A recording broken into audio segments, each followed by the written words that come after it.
Bueno, vamos a compartir la palabra del Señor hoy día en un pasaje bien especial, bastante más complejo del libro de Gálatas, capítulo 4, del versículo 21 al versículo 31. Ya hemos estado estudiando el libro de Gálatas por un par de meses y cada pastor ha ido compartiendo algunas verdades que han ido surgiendo de este libro.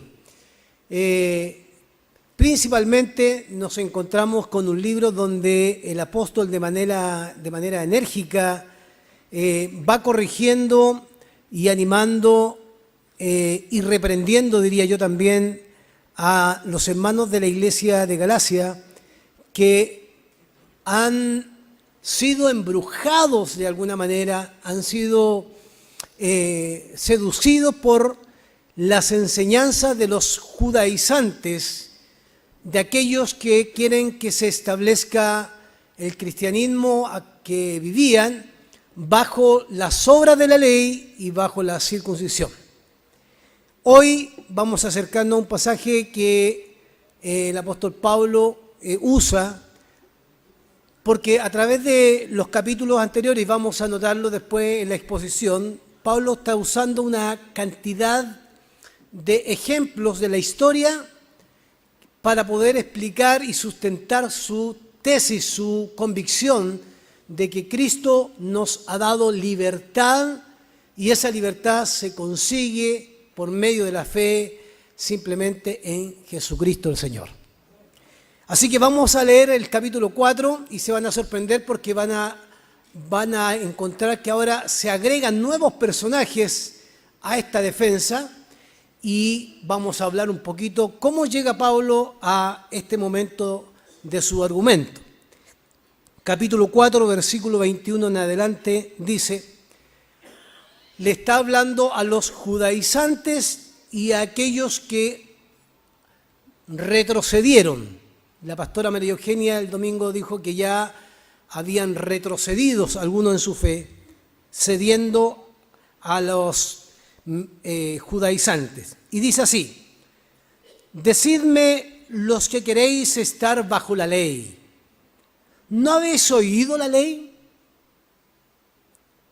Porque está escrito que Abraham tuvo dos hijos, uno de la esclava, el otro de la libre. Pero el de la esclava nació según la carne, más el de la libre por la promesa. Lo cual es una alegoría, pues estas mujeres son los dos pactos. El uno proviene del monte Sinaí, el cual da hijos para esclavitud. Este es Agar. Agar, versículo 25. Porque Agar es el monte Sinaí en Arabia y corresponde a la Jerusalén actual, pues ésta, junto con sus hijos, están en esclavitud. Más, versículo 26, más la Jerusalén de arriba, la cual es madre de todos nosotros, es libre. Porque está escrito, regocíjate, oh estéril, tú que nos das a luz, prorrumpe en júbilo y clama, tú que no tienes dolores de parto, porque más son los hijos de la desolada que de la que tiene marido. Así que, hermanos, nosotros, como Isaac, somos hijos de la promesa. Pero como entonces el que había nacido según la carne perseguía al que había nacido según el Espíritu, así también ahora, en el momento que está escribiendo. O sea, está hablando de una tensión, de una persecución. Versículo 30. Mas, ¿qué dice la Escritura? Echa fuera a la esclava y a su hijo, porque no heredará el hijo de la esclava con el hijo de la libre.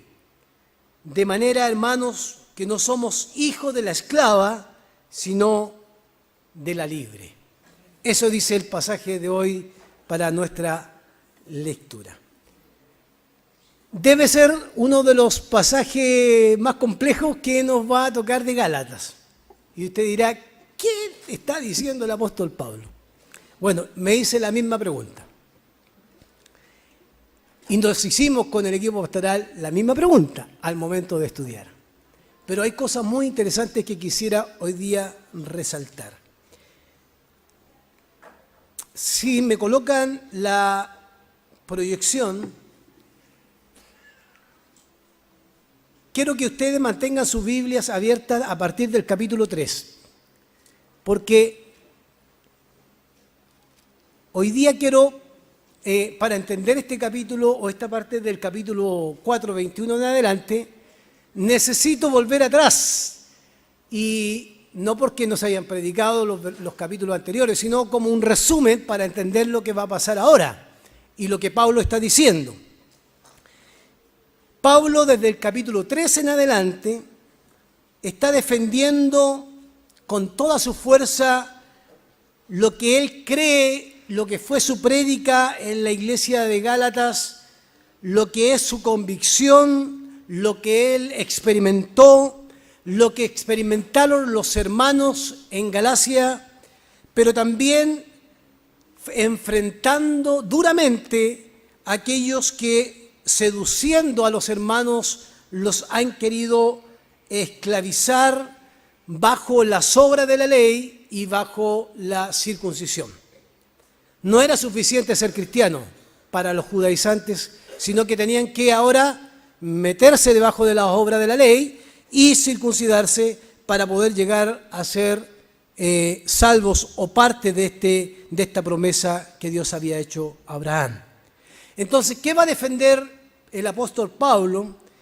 Va a defender que la humanidad se salva por la fe y no por las obras de la ley. Por lo tanto, todo lo que se le agregue a la fe como medio de salvación debe ser totalmente rechazado, porque lejos de darnos verdadera libertad, lo único que provoca es la esclavitud del ser humano. Eso es lo que Pablo va a defender y lo que ha defendido durante algunos capítulos, a partir del capítulo 3 en adelante. Y para eso da una serie de pruebas, argumentos.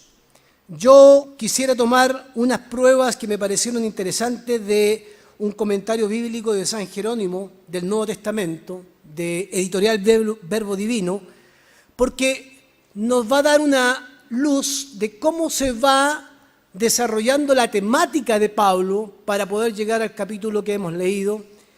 Y él da algunas pruebas que quiero enfatizar a modo de repaso, ¿ya? A modo de repaso.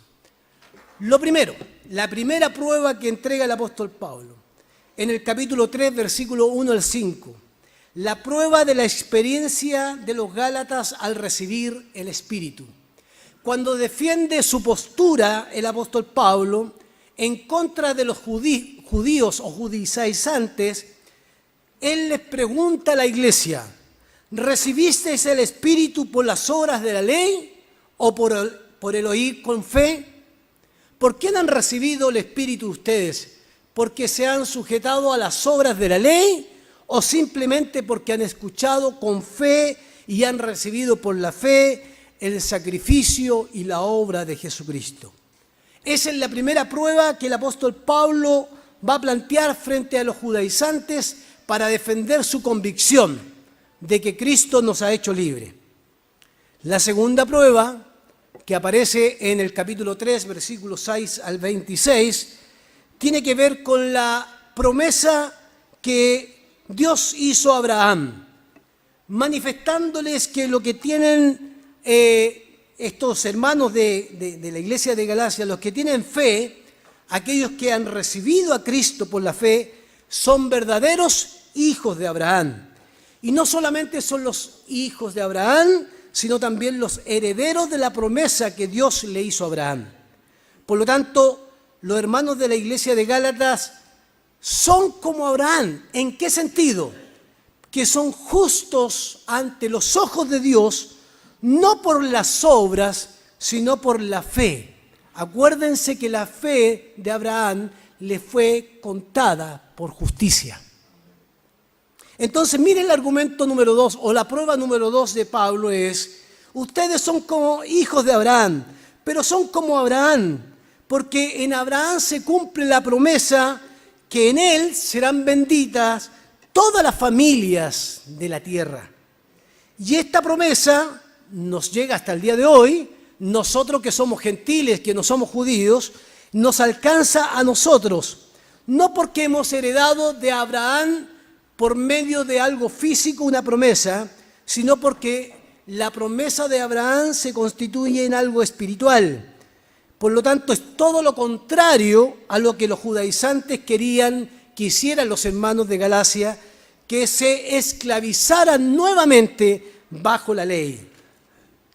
Por lo tanto, Pablo defiende que esa promesa de Dios a Abraham se cumple en la vida y en la obra de Jesucristo en la cruz y se extiende cada vez que una persona recibe por la fe a Jesucristo. La prueba número 3, capítulo 3, versículos 27 al 29, que es muy interesante también, porque Pablo ahora apela a la experiencia de los cristianos en su bautismo, la experiencia de los hermanos al aceptar por la fe la salvación y a la vez dando testimonio público de esta fe a través del bautismo, es una de las pruebas que no se pueden dejar fuera, porque es la unión con Cristo, el cual se manifiesta de manera pública. Cuando los Gálatas son incorporados al cuerpo de Cristo o a la iglesia del Señor como a una obra milagrosa y no por obras ni por ley, Pablo está diciendo: ustedes han sido bautizados, por lo tanto se han unido a Cristo, y al unirse a Cristo han dado testimonio público de esta unión. Por lo tanto, a partir de la unión con Cristo, dice el apóstol Pablo, y ahí en estos versículos del 27 al 29 lo reafirma, la experiencia cambia. Ya no somos judíos, sino que ahora cambia la situación en la cual nos encontramos. No hay griego, no hay judío, no hay esclavo, no hay libre, no hay varón, no hay mujer. Todos en Cristo somos uno solo. Amén. Aquí y en la China, si por fe han recibido a Cristo, todos somos hijos del Señor. Todos somos hijos del Señor. Y Pablo está defendiendo esto con la experiencia que estos mismos hermanos que estaban abriendo la puerta a la esclavización por medio de las obras, estos mismos hermanos deberían recordar. Se unieron a Cristo, manifestaron públicamente su fe. Esa fe cambió la experiencia de vida. Ahora se pueden tratar como iguales. No hay distinción entre raza ni cultura, ni entre judíos, ni entre esclavos y libres. No hay varón ni mujer.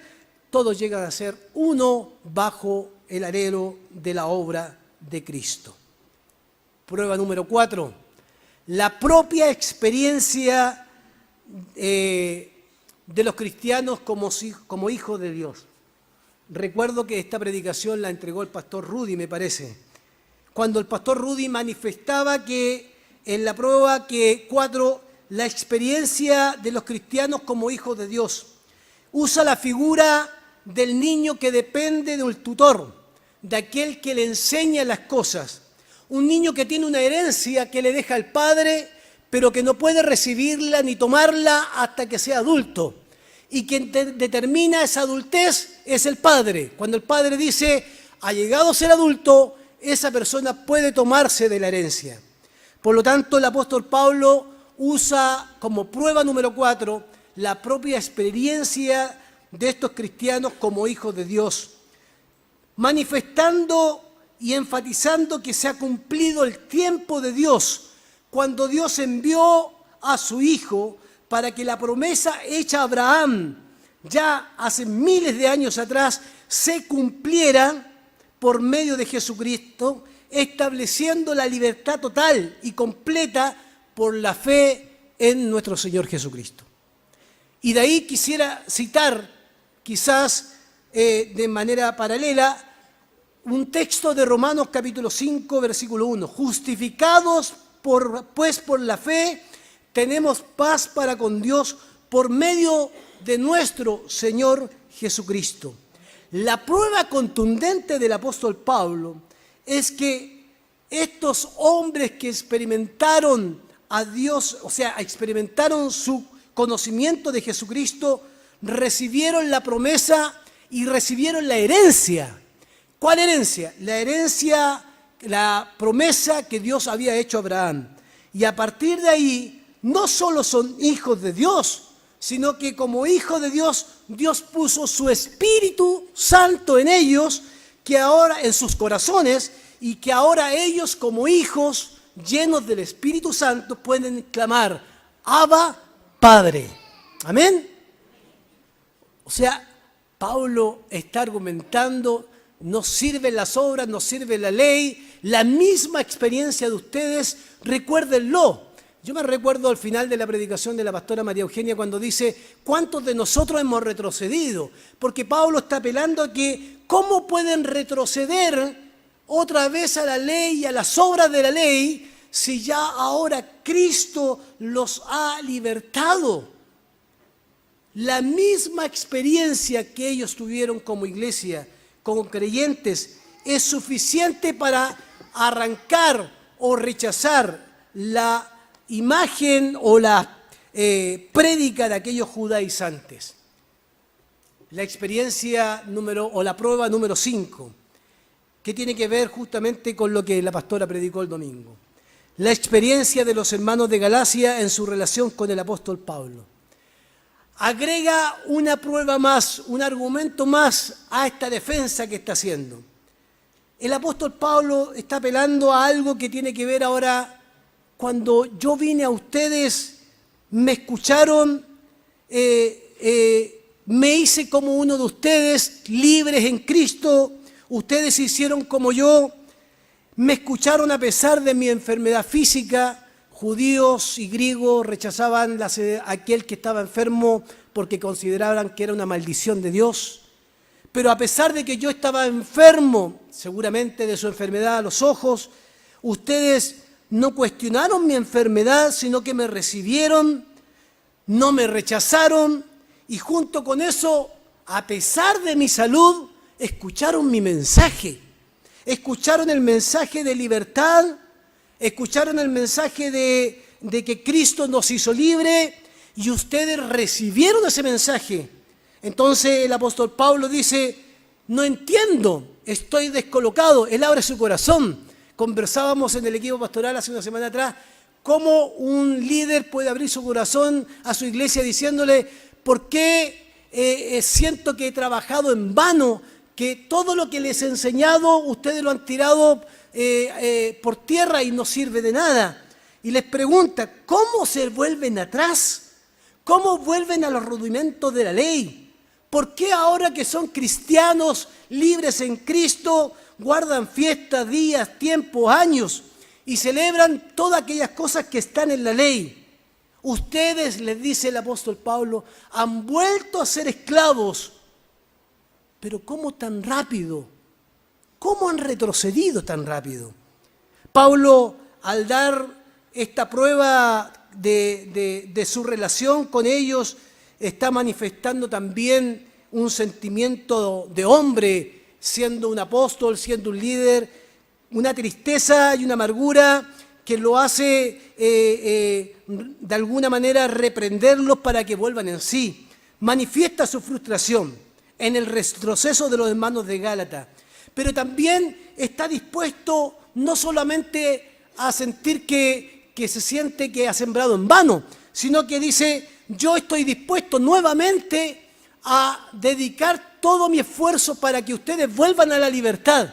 Si es necesario sufrir nuevamente dolores de parto, y usa la palabra dolores de parto como una fuerza tremenda, yo estoy dispuesto a sufrir dolores de parto por ustedes, de tal manera que Cristo sea formado en ustedes.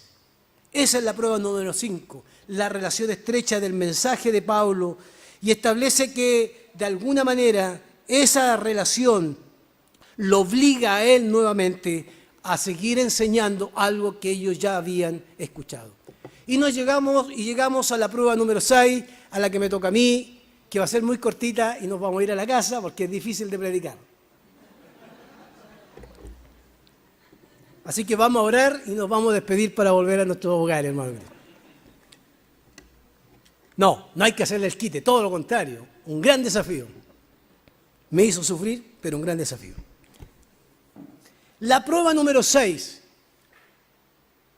Él ahora vuelve a la historia. Vuelve a Abraham. Pero cuando vuelve a Abraham, ya no usa a Abraham, al viejo Abraham, sino que ahora usa a su esposa Sara y a Agar y a Ismael y a Isaac para poder enfatizar algo que tiene que ver con la libertad y la esclavitud. Por eso la prueba número 6 tiene como nombre una alegoría de Sara y Agar. Aparece en algunos libros como la alegoría de Ismael e Isaac, pero usa esta prueba número 6 a partir del capítulo 4, versículo 21 al 31, para enfatizar una cosa muy importante que no podemos olvidar. Primero, el apóstol Pablo va a establecer que el nacimiento del cristiano, de aquel que ha recibido a Cristo, aquel que es libre, no es un nacimiento biológico, sino es un nacimiento espiritual. Me acuerdo de las palabras de Jesús a Nicodemo, cuando le dice: Nicodemo, tienes que nacer de nuevo. Y el viejito se rascaba la cabeza y decía: a ver, ¿cómo un viejo puede entrar al vientre de su madre? Porque alguien no entiende lo que significa el nacimiento espiritual del nacimiento carnal. Y Pablo va a trabajar en esta prueba número 6 del capítulo 4 al 21 al 31, va a trabajar justamente eso, que el nacimiento de todo creyente no es un nacimiento biológico, sino espiritual, que es un nacimiento que viene no por medio de la carne, sino que viene por medio de la obra que Cristo ha realizado, no solo en la cruz, sino que sigue realizando en la historia de la humanidad hasta el día de hoy en cada uno de nosotros. Es un ejemplo para ilustrar de la historia de la esclavitud de Agar y su descendencia y la libertad de Sara y su hijo Isaac y su descendencia. Lo hace desde un terreno conocido. Cuando parte el capítulo diciendo en el versículo 21, decidme, los que queréis estar bajo la ley, ¿no habéis oído la ley? Le está hablando a los judaizantes. ¿Y qué le está hablando a los judaizantes? Le está diciendo que están usando la ley para su propia conveniencia. Esto es como cuando usamos la Biblia para justificar nuestras propias conveniencias. Cuando queremos justificar algo que a mí me sirve, yo uso la Biblia. Cuando eso a mí me interpela y me lleva al arrepentimiento, no, eso no es, eso es la ley. No, ellos tenían un problema, los judaizantes. Usaban la ley para su propia conveniencia, pero tenían un problema. Por la pregunta que hace, ¿no habéis oído la ley? La profundidad de la pregunta que hace es terrible para los judaizantes. ¿Sabe por qué? Porque los coloca y los pone en ridículo. Ustedes usan la ley superficialmente, como lo usaban los fariseos, pero no profundizan en la verdadera enseñanza de la misma ley. La ley no es lo que ustedes dicen, la ley es mucho más profunda. Y esto es más interesante todavía, hermanos, que no podemos olvidar en la enseñanza. Pablo no considera la ley solo la ley de Moisés, del Sinaí. Para Pablo, todo el Pentateuco es la ley. Por eso Pablo no parte de Moisés, parte de Abraham, de la promesa de Abraham. Y cuando parte desde la promesa de Abraham, lo que está diciendo es que estos judaizantes son superficiales. Porque quien esclaviza, quien intenta esclavizar a otra persona con normas y reglas que no están en la palabra de Dios, son superficiales, han leído literalmente la ley, pero no han sido capaces de leer el espíritu adecuado de la ley.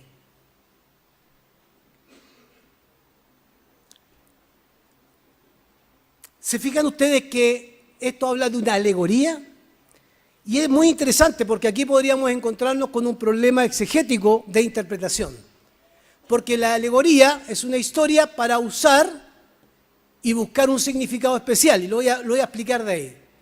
Como que la alegoría pareciera que la historia de Sara y Agar no existió. Existió. La historia sucedió. La tensión entre Sara y Agar pasó. La tensión entre Ismael y Isaac sucedió. Lo que Pablo va a usar es que esa historia la va a usar como una alegoría. ¿Qué es lo que es una alegoría? La alegoría es una representación donde las cosas tienen dentro de esa misma alegoría, dentro de esa misma, tienen una enseñanza o un significado simbólico. Y además entrelazan la historia y el mismo significado. O sea, dentro de la misma alegoría está el significado. ¿Cuál es la diferencia con la parábola? Voy a hacer esa distinción, que en la parábola se cuenta la historia y después los discípulos dicen, Señor, ¿me explican la parábola? La parábola viene con la interpretación después. Pero acá Pablo va a usar la alegoría para explicar desde adentro un significado especial que tiene que ver con la libertad que él predicaba contra la esclavitud que predicaban los judaizantes. Por lo tanto, desde este punto de vista de la alegoría, la historia representa dos pactos. Sara representa de manera enfática, representa la promesa que Dios hizo a Abraham y a su descendencia hasta nosotros. Y la de Agar representa la alianza del Sinaí.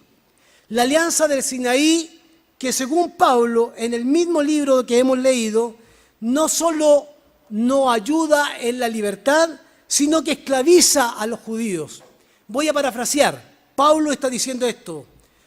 Por muy judíos que sean, o por muy judaizantes que sean, se pueden sentir orgullosos de su nación y del pacto del Sinaí.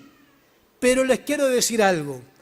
Aún sintiéndose orgullosos de lo que pasó en el Sinaí, ustedes se han hecho esclavos de la ley. Por lo tanto, todo judío se esclavizó, aunque haya nacido de Abraham, porque por medio de la descendencia física se han mantenido esclavos de la ley. Y esto es muy interesante. Esto es muy interesante. Porque para los judíos, la promesa de Abraham solo venía por medio de la descendencia física, biológica. Y Pablo les va a decir a los Gálatas, aun con todo lo que ustedes se sientan orgullosos de eso, lo que han hecho en la historia de su pueblo solo ha sido sentirse esclavos o estar esclavos de la ley, de las normas y de las obras que se han ido estableciendo a través de la historia. De esta manera les recordaba a los judaizantes que habían dos hijos de Abraham, uno nacido por intervención humana, la intervención humana que tenía que ver con Agar y Abraham, y la esclava que tenía que ver con la intervención divina. Porque el anciano Abraham no podía concebir porque su esposa Sara era estéril. Lo único que necesitaba Sara y Abraham para que se cumpliera la promesa era un milagro de Dios para que se cumpliera esa promesa. Por lo tanto, necesitaban que el milagro de Dios pudiera darles a ellos la seguridad que un día se cumpliría una promesa que era la promesa de salvación. En ti serán benditas todas las familias de la tierra. Sin embargo, los judaizantes que creían en la descendencia física, para ellos era más relevante que toda persona se sujetara a la ley, porque de la única manera que pudieran acceder a esa promesa que Dios había hecho. Sara es la libre, Agar es la esclava. Esto no solo tensionó la relación de Sara con Agar, sino la de Ismael con Isaac, y la ha tensionado a través de toda la historia. Fíjese lo que dice el versículo 23 del capítulo que hemos leído. Pero el de la esclava nació según la carne, más el de la libre por la promesa. O sea, uno nace por medio de la carne y otro nace por medio de la promesa. Aclara el apóstol Pablo que el hijo de la esclava que nace en la carne refleja y es símbolo de un esfuerzo humano, que el nacimiento de Ismael es símbolo de las obras humanas, no así la de la libre, que Isaac y Sara representan no el esfuerzo humano ni las obras humanas, sino representan la fidelidad de Dios del cumplimiento de su promesa. Por lo tanto, si el esfuerzo humano no les permite ser libres, si ninguna obra humana les permite acercarse a Dios, el único camino que les queda a los Gálatas es volver a recuperar la enseñanza o internalizar en su vida lo que Cristo hizo en la cruz. Porque ningún factor humano, ninguna ley que podamos establecer, ninguna norma o regla o ninguna tradición, por más religiosa que pareciese, podrá otorgarle al ser humano o a una persona la libertad que Cristo pagó en la cruz del Calvario con su sangre por cada uno de nosotros. Me recordaba, voy a hacer un paréntesis, cuando pastoreé jóvenes aquí al comienzo de mi ministerio, año 2000, los primeros jóvenes que llegaron con pantalones por aquí, por medio, a mitad de los glúteos, pelos de colores, verde, rojo. Si hubiésemos puesto un detector de metal, hubiese sonado a cada rato el detector de metal. Y alguien me dijo: pastor, ¿cómo podemos dejar que estas personas entren a la iglesia? Usted tiene que pedirles que se vistan así, que se saquen esto, que se hagan esto otro, que se pinten el pelo de otro color, porque el rojo no es espiritual.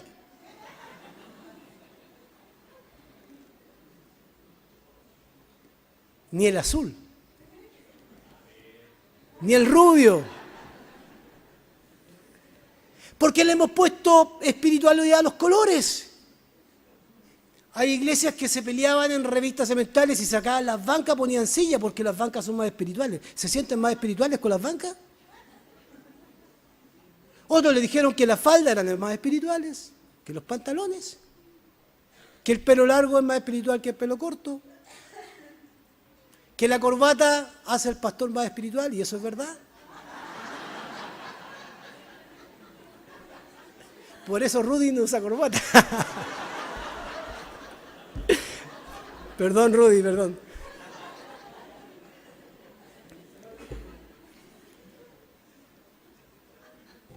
¿Ve que me fui ya?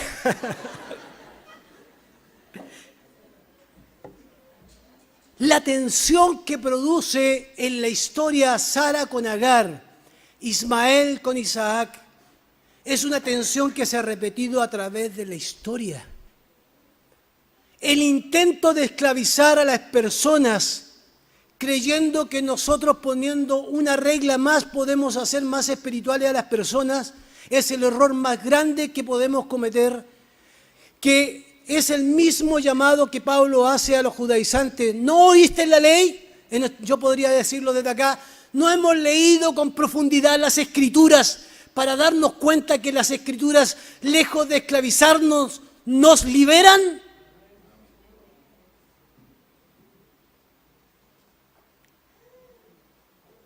La prueba número 6 de Pablo es contundente.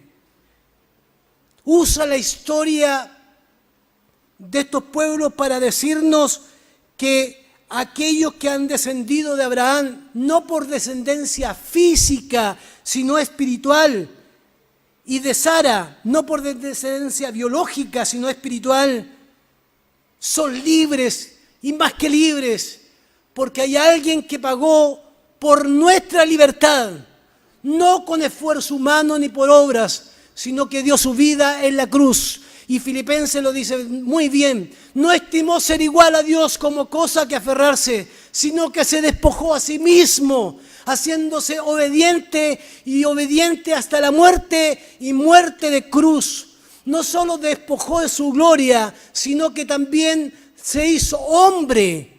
Y no solo se hizo hombre, sino que se hizo siervo. Y no solo se hizo siervo, sino que murió en la cruz para que tú y yo podamos ser libres en Cristo Jesús. John Stott, en su libro, uno de sus libros que estamos estudiando, dice: los verdaderos hijos de Dios no son los que tienen una impecable genealogía judía, sino los que creen como Abraham creyó y los que obedecen como Abraham obedeció. Para Pablo es importante esta prueba. Es más, en el versículo 30, cuando dice más, ¿qué dice la Escritura? Echa fuera a la esclava y a su hijo, porque no heredará el hijo de la esclava con el hijo de la libre. Está usando las palabras de Sara cuando le pide a Abraham que eche a Agar. Pero es una ironía. En la Biblia existe la ironía. ¿Y saben lo que está diciendo Pablo? Hermanos de Gálatas, echen fuera a los judaizantes, porque lo único que están provocando estos legalistas es esclavizándolos cada día para que ustedes nos puedan ser libres. Termino, hermanos queridos, con 4 cositas para concluir. Número 1, existe una tensión histórica en este pasaje que Pablo resalta. Esa tensión histórica establece que hay esclavos y libres. Cuando habla el apóstol Pablo de Ismael y Agar, dice que Agar es del monte Sinaí, donde se entregó la ley, y que el monte Sinaí es la Jerusalén actual, cuando está escribiendo.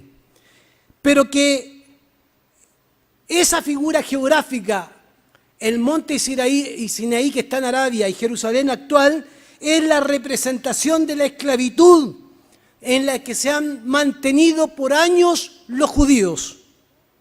Pero la libre, Sara, es la Jerusalén espiritual, donde nada que tenga que ver con obras nos va a permitir disfrutar de esa Jerusalén espiritual.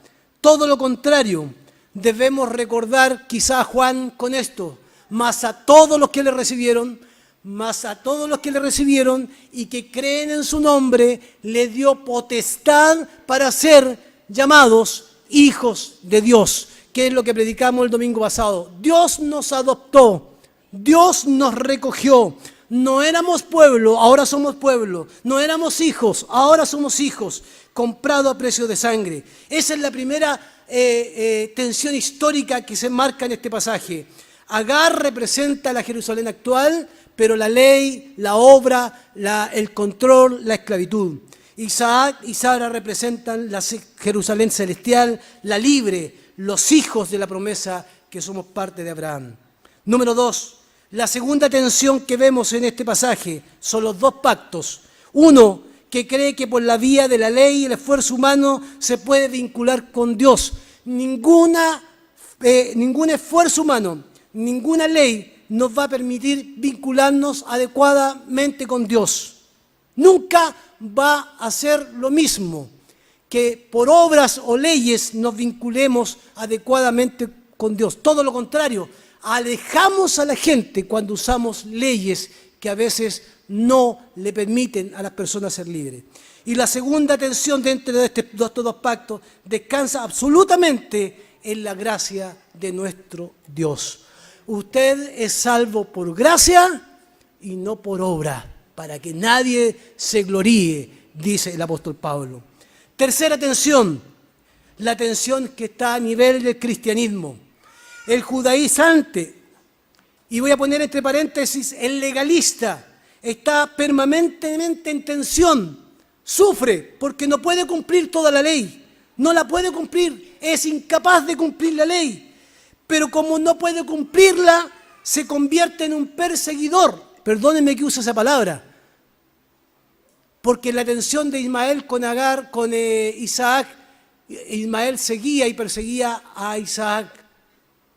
Esa tensión se ha trasladado a través de la historia. Personas que quieren que otros no sean libres, los quieren hacer esclavos de normas y reglas y leyes hasta el día de hoy. Por eso le exigen que vistan de una manera, que hablen de una manera, que se comporten de una manera, porque no están de acuerdo que se viva la fe de una manera libre. No libertinaje, lo hemos explicado 1000 veces. Libre porque Cristo nos ha hecho libre. Entonces, la pregunta que yo me hice mientras pensaba, ¿existen hoy judaizantes en la iglesia del siglo XXI que hacen todo el esfuerzo y colocan en tensión a los hermanos para que se comporten como judíos? Hay iglesias que son judaizantes. Hay iglesias que tienen altares como los judíos. Y pareciera que no vivimos en la gracia. Siempre existirá, hermanos, y aquí es donde pedimos al Señor, líbranos Señor, líbranos Señor. Siempre existirá una tensión en los hijos de Dios de querer esclavizar a otros, controlándolos con normas y leyes, simplemente porque ellos no son libres. Y por último termino con el versículo 31. No somos hijos de la esclava, sino hijos de la libre. Porque Pablo, al igual que nosotros, tenemos que leer el Pentateuco y la ley a la luz de Cristo, a la luz de los ojos de Cristo, manifestando Pablo de esta manera que la historia de Abraham es puesta al servicio de la cruz de Cristo. La historia de Sara es puesta al servicio de la cruz. No es para esclavizar a las personas, todo lo contrario. A través de esas vidas, a través de esas historias que Pablo recoge, solo quiere enfatizar que ya no somos hijos de la esclava o de ley alguna o de obra alguna, sino somos hijos de aquel que dio su vida por nosotros, Jesucristo el Señor. Amén. Amén.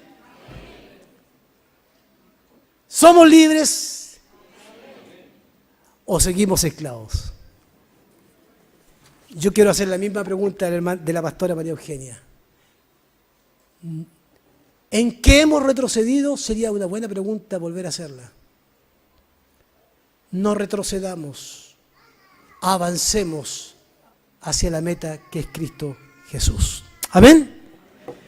Oramos al Señor, pónganse de pie.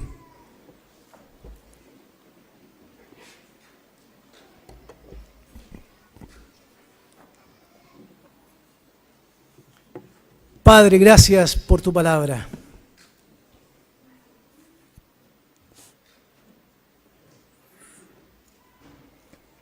Es muy probable que en el camino de cada uno de nosotros en nuestra vida cristiana, en algún momento esclavizamos a personas por ignorancia, desconocimiento, religiosidad. Y te pido perdón, Señor, y te pedimos perdón. Si lo hicimos, te pedimos perdón. Pero te damos gracias por las palabras del apóstol Pablo, que usando esta alegoría nos introduce en su argumento para provocar hoy en día en nosotros un descanso espiritual. Porque cuando uno lee esto, descansa espiritualmente, porque ya no dependemos de esfuerzo humano, ni de ley humana para acercarnos a tu trono de gloria. Tenemos libre acceso, porque solo hay un mediador entre Dios y los hombres, que es Jesucristo el Señor. Gracias por la libertad. Gracias por la promesa hecha a Abraham. Y gracias porque esa promesa se cumple cada vez que una persona abre su corazón a Jesucristo nuestro Señor. Enséñanos a través de tu Espíritu para educar y predicar a otros esta libertad, pero desde nuestra propia libertad, no desde nuestra esclavitud. Si somos libres, podemos ayudar a otros a que sean libres también. A ti sea toda la gloria y toda la honra en el nombre de Jesús. Amén.